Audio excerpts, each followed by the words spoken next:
Hello and welcome to Choice and Control, a podcast celebrating the contribution that people with disabilities make to our communities.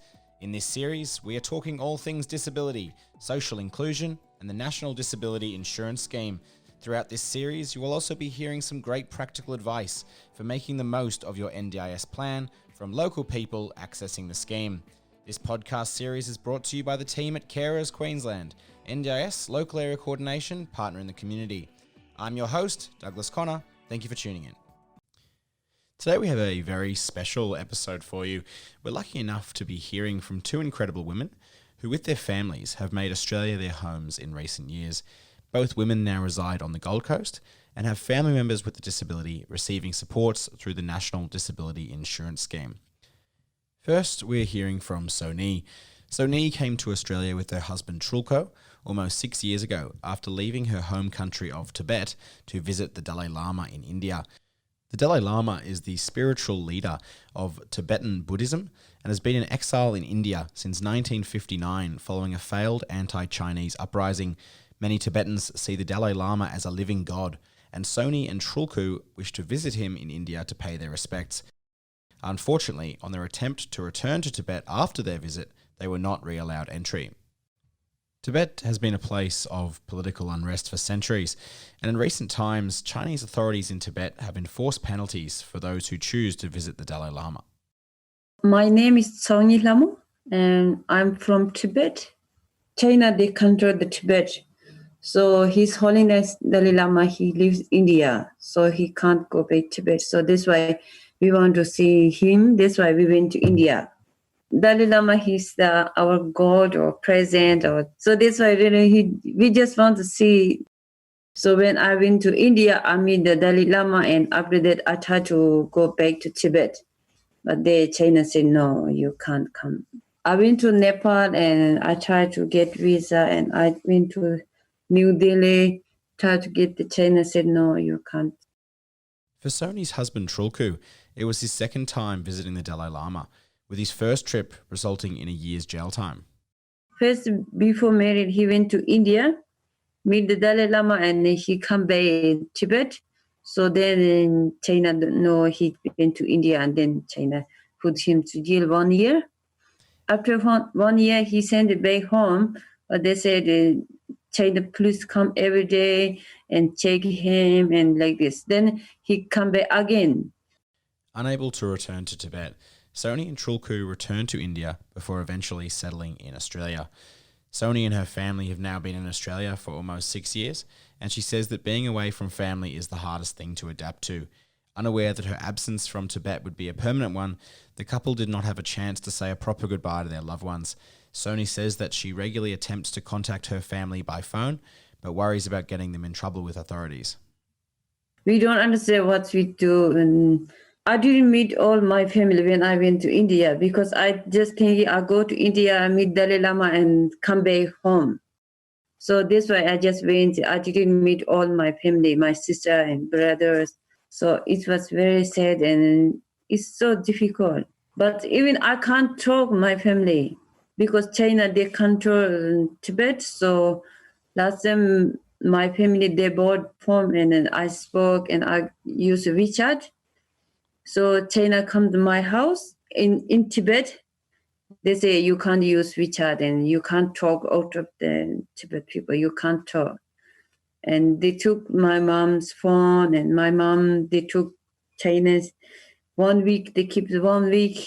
After they send the mom back, but they keep my mom's phone. They said you can't talk anymore. Turku, his mom is 85 years old. Yeah, she always say, when you come in, when you come back. Yeah, always. When he talk, mom, he always say, when you come back. Tsonkyni's husband Trulku has a physical disability and receives support through the NDIS. Tsonkyni says that having access to NDIS support has made a huge difference to the life of the family. They help lots of things. Not just only Turku, it means they help all family. Turku, they take Turku somewhere and lots of things, yeah. Now it's better. Like NDI, they support me, and I know some people, NDI, they support lots of things, yeah. Next up, we'll be hearing from Fatima, an Australian-born woman of Turkish descent. Fatima is the mother of 10-year-old Mertcan. Fatima had been living in Turkey for close to 10 years when concerns over Mertcan's health and a changing political environment forced them to relocate back to Australia. Mertcan, he's 10 and a half, I should say. He was born in Turkey. He was born healthy, just like a normal child. But when he was 2.5, he was just so hyperactive. He would literally climb straight walls. His development skills were really good to his age. He was age appropriate. And then he had an accident. Took some aspirins. And I was fortunate there was an ambulance on site of our complex for another emergency, but they took him and he was in ICU for 72 hours. And then after he was discharged, about close to a week, I realised he was not able to use the words he was using, like 2-3 words at that age appropriate. He was using a lot of body language and making up little words of his own. And I knew there was something not normal there. People wouldn't understand. They thought I was overreacting as a mother. And I took my son to the doctors and they also thought I was overreacting and everything. But when he was in hospital, the hospital doctor said there might be a bit of oxygen lacking at the time to the brain, but then they didn't take it on further. Investigations wasn't done. And then I said to him, when he was 4, so 1 year and a half later, I can see his development was really very behind. And that's when I decided to come back to Australia. Well, one of the reasons why I came back to Australia, because I knew I would be able to find and get the support that he needed. Apart from ensuring that Mertcan received the best support available to him, the other factor in the family's return to Australia was the changing political situation in Turkey. Fatima says that Turkish society was seeing a shift back to outdated traditional values that her family didn't agree with. Also, another thing was the regime that's currently there. I wouldn't have been hurt anyway, even if I had the money and everything. It's a very different outlook. It would have been I wouldn't have got the support anyway. It was a total opposite, like 360 degrees opposite to our values and ethics as a family, but not only as a family, I'm Australian born, but descent Turkish. Yep. And obviously I have been brought up in a Turkish tradition and cultural families. My parents were educated. My father was a very broad-minded, like my father would help around in the house, duties, vacuum or wash or whatever. And his friend would say, "Oh, what are you doing? That's a woman's." "Well, my wife's working too. So she's contributing to the house. I have to, help her." So this is the way we have been brought up. So has my husband, his family. Fatima said that opposition to the ruling party's politics actually saw her husband lose his business. It's either his way or you're in prison. And my husband lost his business because he wasn't part of the regime. He went bankrupt. That's why I'm back here. Once back in Sydney, Fatima began the search for a diagnosis and support for her son Mertcan. So I came out here and then my husband followed on afterwards, a year or so after. I found a really good neuropsychologist back in Sydney who did a cognitivity test and many other tests as well, and was diagnosed with hypoxic brain injury. And that's when I started to get some assistance in Sydney when we moved up to Gold Coast about 4 years ago.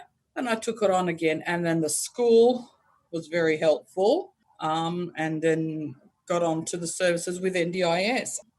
He's receiving OT, psychology, speech, occupational therapy, but it's basically on his cognitivity and so forth. As a family, our goal is to actually get him to be able to communicate, to able to address his fears, to be able to be to identify a few things like, what's right and wrong, like bullying and rudeness and mannerism. So we've come quite far, to the positive we have achieved. Just we're sort of trying to get onto the academic side now to comprehend, and we're doing that at home as a family. Now living on the Gold Coast, Fatima says that Mertcan is thriving at his new school and working towards achieving his goals. He's at Broadbeach Public School. He loves it. And I love that school too. I think it's one of the best schools on the coast with its support networks and the facilities that they have. He's getting the real good support there because of NDIS as well. They know about his situation. So he gets that extra support at school as well. So he has speech and language therapy there. He has a psychologist there, a counsellor. He also has a one-on-one teacher for his English and maths to help him with the questions when he's not understanding. So they're in class, but he's just focusing on Mertcan. It's done quite a lot, yeah. Fatima said that the support offered by the NDIS had far exceeded her expectations. Absolutely fantastic, because I have my own issues too, Douglas. So it becomes overwhelming. So when something is happening, I can easily get in touch with Mertcan's caseworkers and so forth and say, look, I need some of this support and I can't do it because of and they're straight away doing it for me, getting it done for me, which that's why I'm very, very happy with the service. I think it's the best thing ever. They've acknowledged children with some disabilities that they need extra support. It's not that they're silly or whatever. They need a little extra support. Fatima also mentioned that she noticed quite a difference in the way that people with disabilities were perceived in Turkey and in Australia. I was actually teaching English at a private school in Turkey, and I had 2 students. They were behind in their own peers. But when I used to go to them and teach them and show them things one-on-one, they were actually, that's it. They can do it. They just couldn't get that group thing. So I actually brought that up with the school counsellor at the time over there. And I said to her, look, we have these kind of supports in Australia. I know that. Is there any support here in Turkey? So, I wasn't educated in Turkey, obviously, so I don't know the whole system. And she just laughed at me and she said, this is Turkey. You remember that, don't you, Fatima? I said, yes, I do, but that doesn't mean that we're still living in 1960s or 50s. So they don't recognise it. And then when you start talking to the family, it's very hard for them to accept that there is something wrong because the community, it's what the community thinks. It's not what you think about your family. So it's very different. Fatima says that now, after a couple of years, her son Mertcan and her husband are both starting to adapt well to Australian life.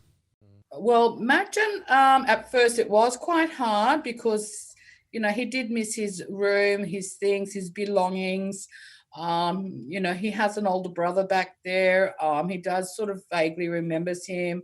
But he didn't, as a child, 4 years old, quickly sort of overcame that. But my husband, he still has difficulties. He was 60 when he came out to Australia. So it was very hard, but he's starting to understand and realising it. Fatima says that access to NDIS support made the transition to Australia a much smoother process for her family.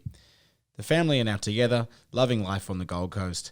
There are some differences, however, with Fatima lamenting the lack of access to cheap European travel. Over a weekend, just a weekend getaway, I used to go to Greece. I used to go to, neighbouring countries, and it was like, I remember it was 40 euros return ticket. 40 euro. 40 Amazing. euro. I can't even get here to Coffs Harbour, forget about Sydney or Melbourne. That's all for today, and a big thank you to Tsonkyni and Fatima for sharing their stories. The National Disability Insurance Agency and Carers Queensland are committed to delivering the National Disability Insurance Scheme in a way that is sustainable and responsive to the needs of our richly diverse and multicultural nation. Australia is a nation of peoples with many languages, ethnic backgrounds, traditions and religions, where more than a quarter of Australians were born overseas. More than 300 different languages are spoken by people from core backgrounds, in addition to the hundreds of languages spoken by our Aboriginal and Torres Strait Islander peoples. Australians identify with around 300 different ancestries. I hope these stories provided some insight into some of the different ways that the NDIS is helping to support culturally and linguistically diverse people with disability in Australia.